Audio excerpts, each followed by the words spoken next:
Olá, pessoal! Bem-vindos ao canal Fé, Filosofia e Cultura, onde nós abordamos assuntos relacionados à religião, à filosofia e à cultura de maneira geral. Meu nome é Caroline Zanardo. Eu gostaria de convidar você que não é inscrito no canal a se inscrever, ativar o sininho de notificações, compartilhar esse conteúdo com os seus amigos, deixar o seu like, o seu comentário, que são atitudes muito importantes para que o canal se torne cada vez mais relevante e alcance o maior número de pessoas possível. Muito obrigada pela compreensão. Hoje nós vamos continuar a falar sobre o livro do Eclesiastes, um livro bíblico muito interessante que trata sobre aspectos importantes da vida cristã, sobre os valores e sobre a conduta que o cristão deve ter diante das várias situações da vida. Então é um livro muito interessante, muito reflexivo e muito instrutivo também. Vamos então comentar sobre o primeiro assunto aqui, que é a opressão nega a vida. Examinei também todas as opressões que se cometem debaixo do sol. Aí está o choro dos oprimidos, e não há quem os console. Ninguém os apoia contra a violência de seus opressores. Então proclamei os mortos, esses que já morreram, mais felizes do que os vivos, esses que ainda vivem. Mais feliz que os dois é quem não nasceu ainda, pois não vê todo o mal que se pratica debaixo do sol. Então, aqui vai falar sobre a opressão. A opressão é algo que nega a vida, né? Então, realmente, as pessoas oprimidas, um dia elas serão consoladas. É uma promessa de Deus. E aqui ele fala que ele examinou aquelas pessoas, as opressões que acontecem debaixo do sol, examinou os oprimidos, que não tem quem os console, examinou as pessoas que já morreram, que muitas vezes são mais felizes. Por quê? Porque para elas todo o sofrimento presente, todas as perturbações, as opressões já acabaram, né? E mais felizes ainda são as pessoas que ainda não nasceram, pois elas não veem as coisas que acontecem, né? O mal que acontece debaixo do sol. A competição é desumana. Vi também que todo o trabalho e todo empenho que o homem coloca nas suas obras é fruto da competição recíproca. Isso também é fugaz e uma corrida atrás do vento. O insensato cruza os braços e se consome.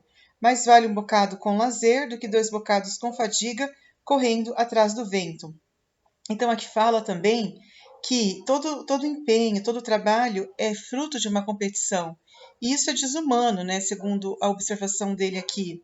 Isso é uma coisa passageira, fugaz, e uma coisa que com certeza não vale a pena, né? Não é algo que agrada a Deus, não é algo humano, não é algo que Deus gosta. Agora nós vamos falar sobre a união faz a força.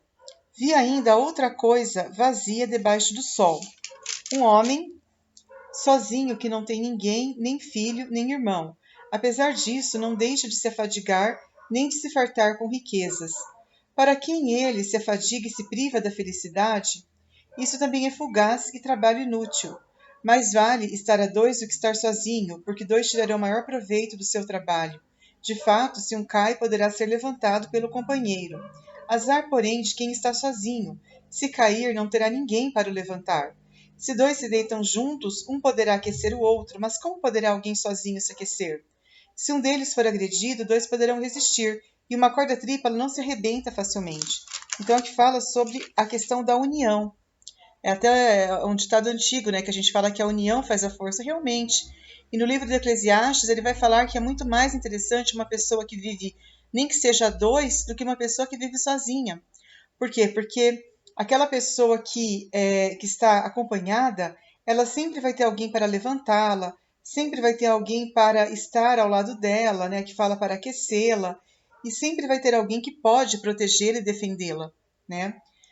O vai e vem da política. Mais vale um jovem pobre e sábio do que um rei velho e insensato que não aceita mais conselho, mesmo que o jovem tenha caído da prisão para reinar e ainda que tenha nascido mendigo no reino. Eu vi todos os que se movem debaixo do sol ficarem como o jovem que sucedeu ao velho rei e que passou a liderar imensa multidão. Contudo, aqueles que vierem depois não ficarão contentes com ele. Também isso é fugaz e uma corrida atrás do vento. Então aqui fala que é mais proveitoso, né, um jovem sábio e pobre do que um rei velho e insensato, que não aceita conselhos.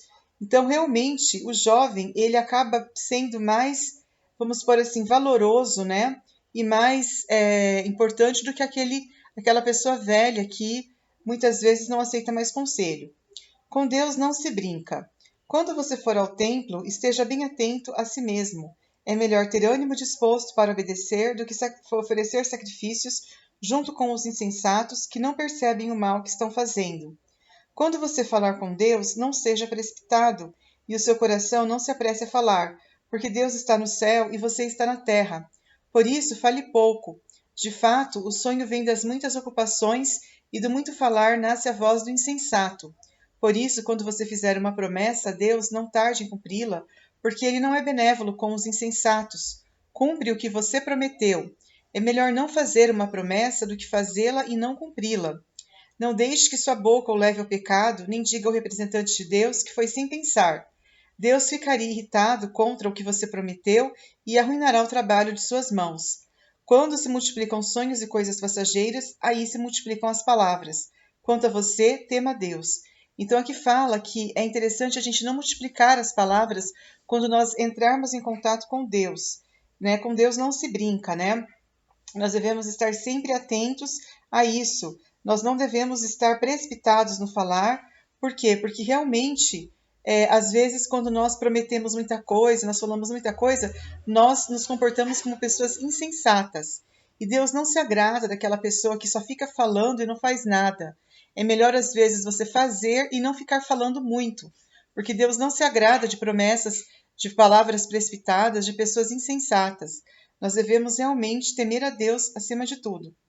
A pirâmide da injustiça.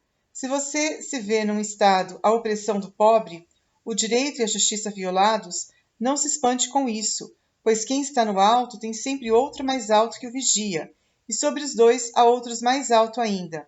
O interesse do país deve ser considerado no conjunto, e até o rei depende da agricultura. Então aqui está falando para nós não nos espantarmos quando nós vermos as injustiças, a opressão, porque Deus é maior do que tudo isso e Ele um dia vai realmente acabar com essas coisas negativas, essas coisas erradas. O acúmulo traz desgraça. Quem gosta de dinheiro nunca se sacia de dinheiro.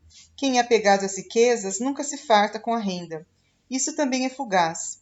Quando as riquezas aumentam, crescem também aqueles que as devoram. Que vantagem tem o proprietário, além de ficar sabendo que é rico? Como muito ou como a pouco, o sono do trabalhador é gostoso, enquanto a fartura do rico não o deixa dormir. Há outro mal doloroso que vejo debaixo do sol, riquezas que o proprietário acumula para sua própria desgraça. Em mau negócio ele perde o patrimônio, o seu filho fica de mãos vazias. Nu ele saiu do ventre de sua mãe, e assim voltará, e de suas fadigas não ganhará nada para levar consigo.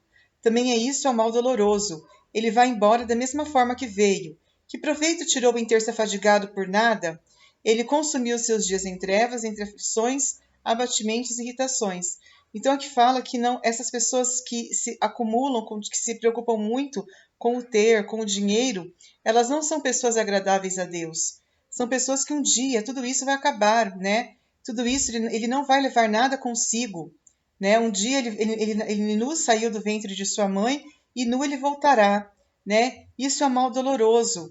E de que adianta ele ter se afadigado com tanta coisa, né? Consumir seus dias em trevas, em aflições? Isso é um mal doloroso que ele vê debaixo do sol, né? E mais vale muitas vezes o pobre que o trabalhador, né, que ele coma pouco ou coma muito, o seu sono é gostoso, enquanto a fartura do rico não o deixam dormir, né? As suas riquezas os devoram, eles têm realmente um apego muito grande a isso. E esse acúmulo só vai trazer desgraças para essas pessoas, né? Bom, pessoal, no próximo vídeo nós vamos dar sequência a esse importante livro bíblico que é o livro do Eclesiastes. Espero que todos estejam gostando e muito obrigada pela atenção. Um grande abraço e até a próxima. Tchau, tchau.